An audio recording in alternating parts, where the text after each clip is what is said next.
Hey, Grandpa, what's for dinner? Well, tonight we're having pot roast, fresh out of the crock pot.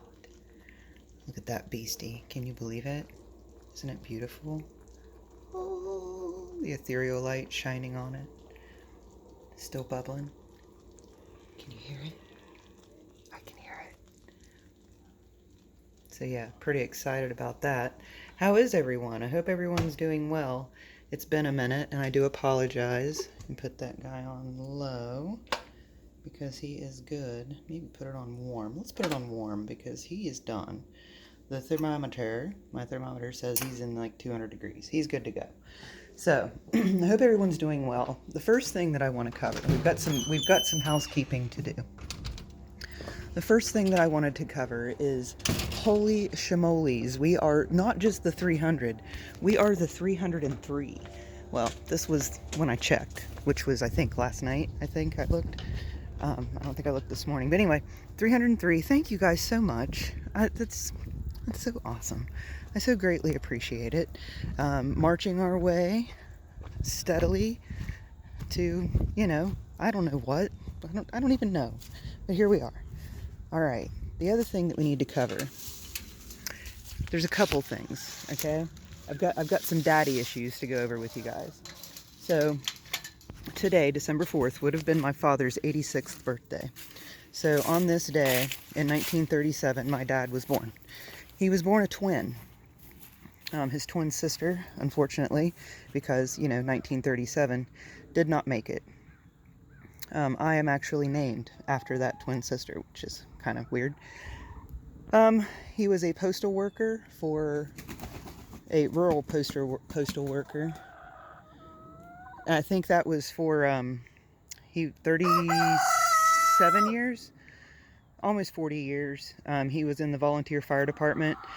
He founded a volunteer fire department in 1973 or 4, I do believe, that is still there today. It's a rural volunteer fire department, and it's been there helping people and saving lives for a very long time. My dad was just a really, really good guy, right? He had his faults, of course, don't we all? Flaws, messed my head up pretty bad, but that's okay. He did, as a whole, my dad did very good things for the world. And me, I mean, he wasn't all bad. But anyway, the cool thing, though, check this, okay? So, and this is a true story. Every word of it is true. Every single word, okay?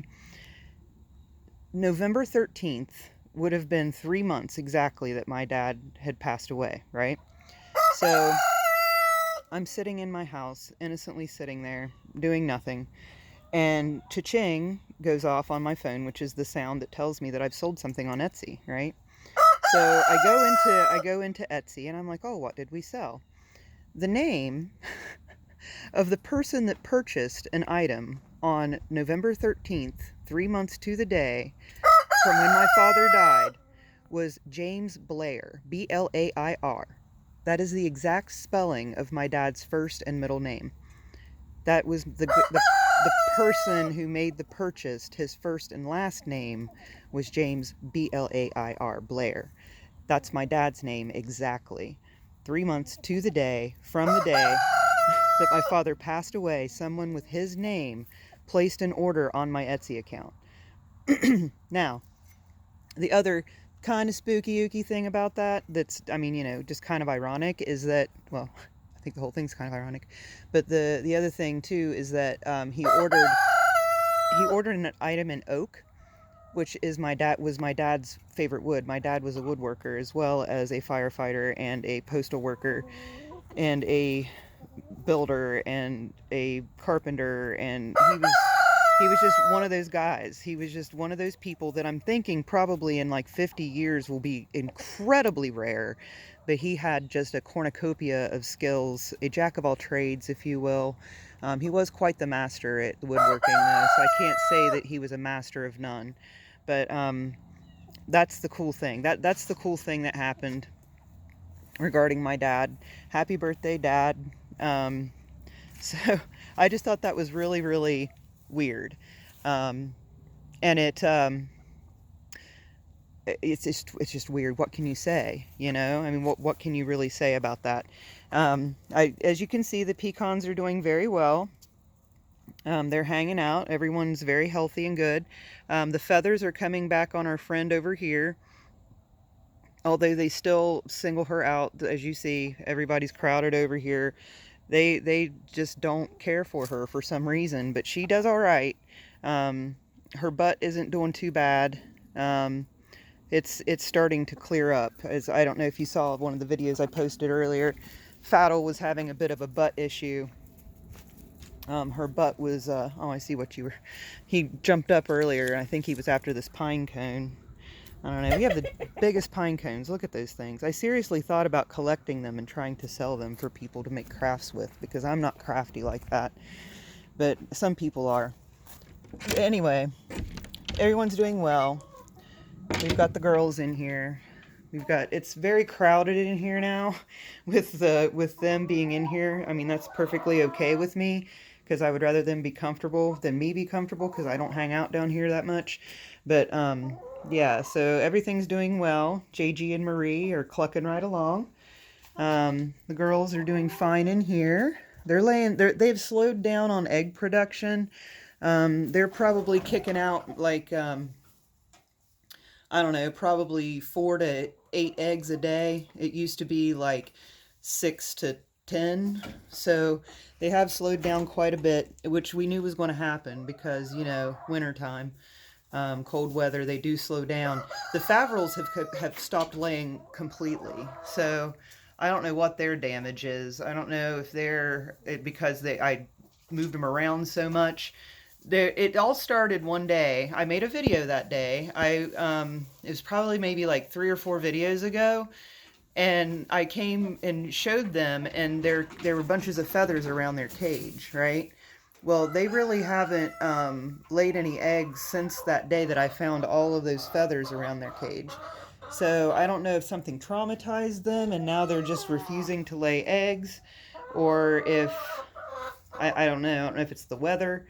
I know the weather has adverse effects on my life, but yeah, I don't quite know exactly what's causing the hold up on the egg production, but it is what it is. The other thing too, you know, I'm always on this bioengineered food product kick. So I went to the store. Part of the pot roast that I made, it was a can of cream of mushroom soup, right? Well, I'm not a fan of condensed soups. I'm not really a fan of soups at all, really. But it called for one, and I was like, all right, you know, I'll go get some Campbell's, whatever.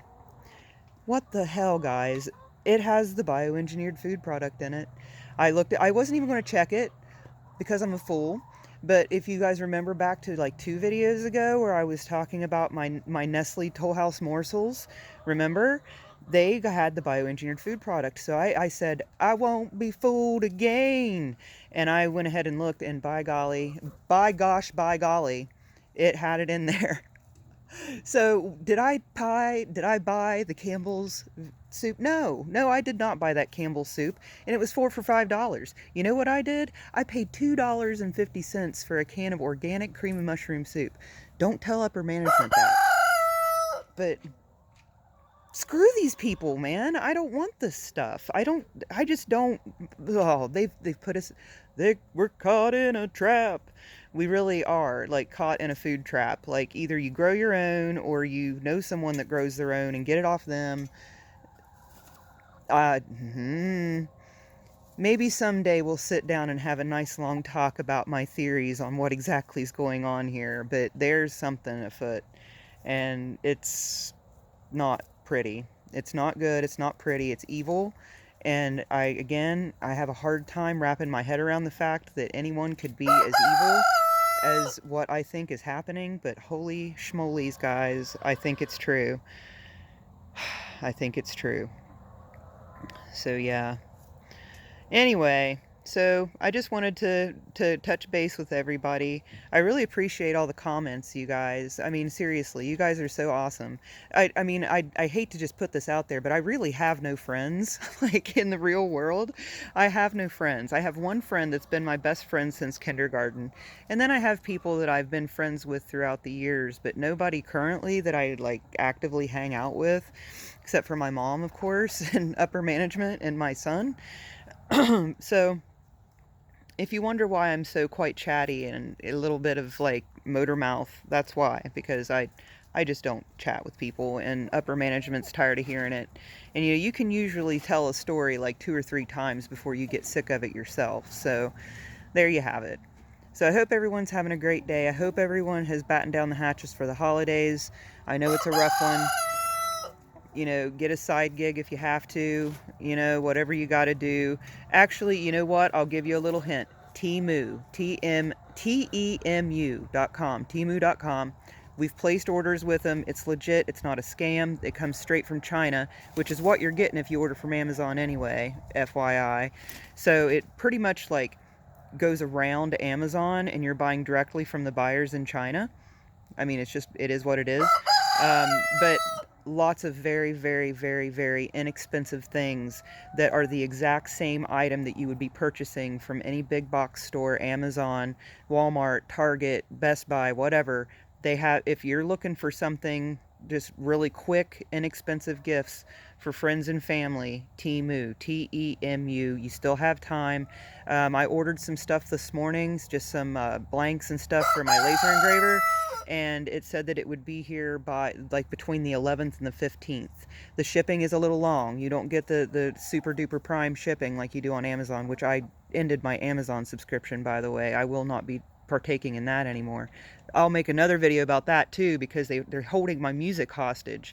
Anyway, yeah, Temu, go there, save some money, get the exact same thing that you would be getting if you went up to Lowe's or Home Depot or wherever, if it's a tool, whatever. I'm telling you, they're of equal quality. You can leave me a nasty comment if you disagree. I'll take it. But other than that, everyone have a wonderful day. I'll try to post as soon as I can. Thank you, everyone. The 303. Please subscribe if you haven't already. Bye.